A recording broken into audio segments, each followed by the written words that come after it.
ఎలా ఉన్నారు? మీరు గనుక కొత్తగా చూస్తున్నారా అయితే ఛానల్ కి సబ్స్క్రైబ్ చేసుకోండి. ఇంకా చాలా మంచి వీడియోలు వస్తాయి. గుప్పెడంత మనసు సీరియల్ టుడే ఎపిసోడ్. గుప్పెడంత మనసు సీరియల్ నేటి ఎపిసోడ్ లో తనకు తండ్రి తెలియదన్న విషయాన్ని పెద్ద అవమానంగా చెబుతుంది దేవయాని. ఇలా తండ్రి తెలియని వాళ్ళు ప్రపంచంలో నువ్వు ఒక్కడివే ఉండి ఉంటావని అంటుంది.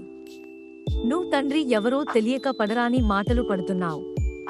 నీ తండ్రి ఎవరో తెలుసుకునేందుకు ఎన్నో ప్రయత్నాలు చేస్తున్నావు, కానీ నో యూజ్. ఇప్పటికైనా మించిపోయింది లేదు. ఇప్పుడైనా నీ తండ్రి ఎవరో నీ తల్లిని చెప్పమని అడుగు అని దేవయాని అంటుంది. కనిపెట్టి తీసుకొస్తాను.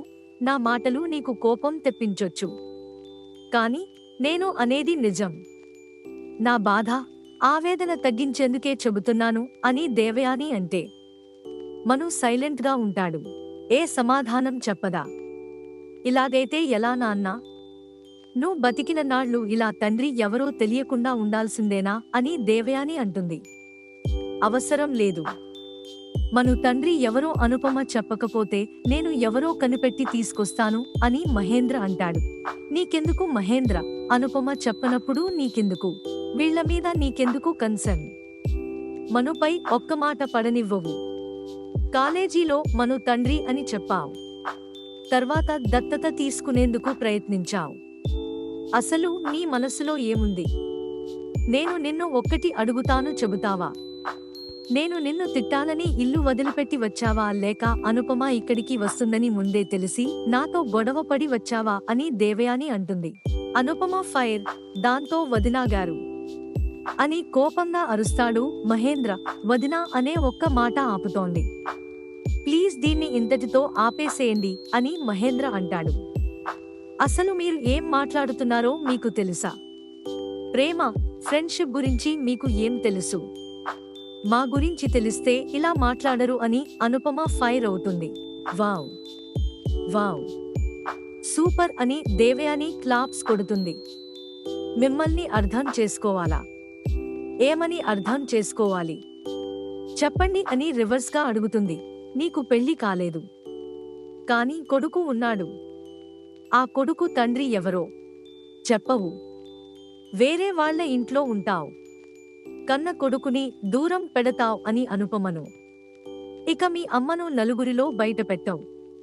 నీ జన్మకు కారణం ఎవరో తెలియదు అని మనును, జగతి చనిపోయిందని మందుకు బానిసాయావు. ఎలాగోలా మానావు.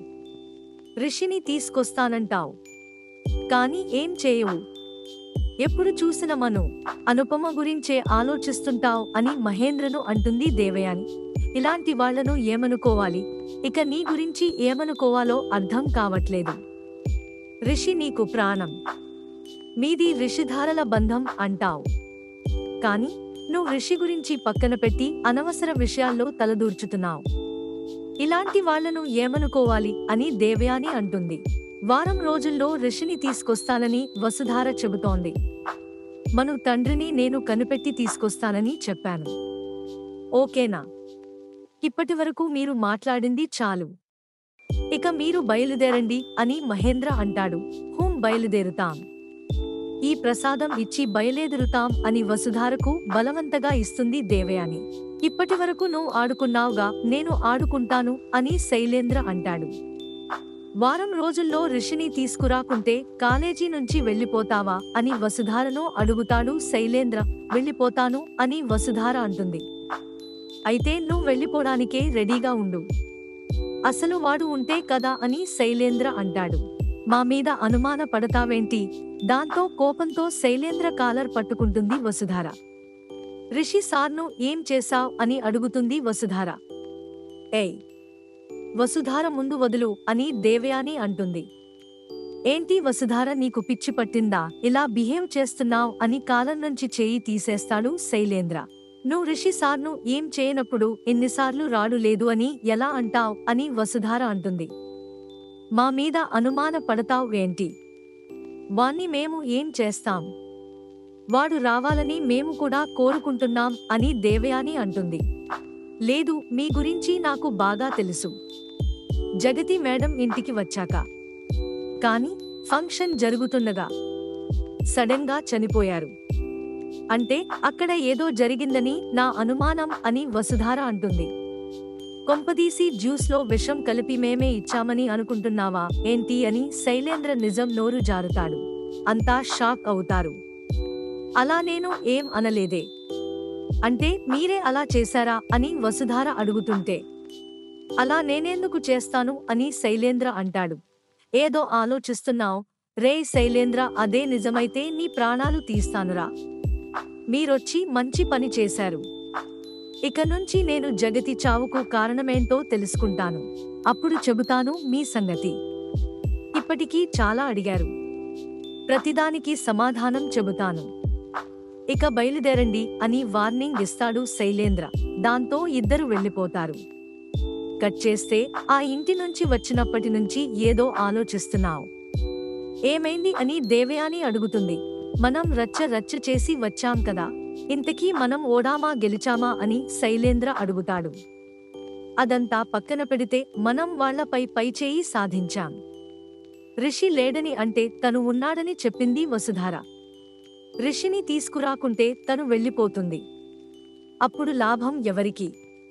రిషిని తీసుకొస్తుందా? లేదు. ఎందుకంటే వాడు లేడు, రాడు. వారం రోజుల్లో వసుధార వెళ్ళిపోతుంది. అంటే ఇప్పుడు ఎవరు గెలిచినట్లు అని దేవయాని అంటుంది. మనమే అని శైలేంద్ర అంటాడు. తల్లి కాళ్లపై శైలేంద్ర. మను తండ్రి గురించి అడిగితే మహేంద్ర తీసుకొస్తాను అన్నాడు. వాడి తండ్రిని మహేంద్ర ఎలా తీసుకొస్తాడు? ఒకవేళ తీసుకొస్తే ఏం జరుగుతుంది?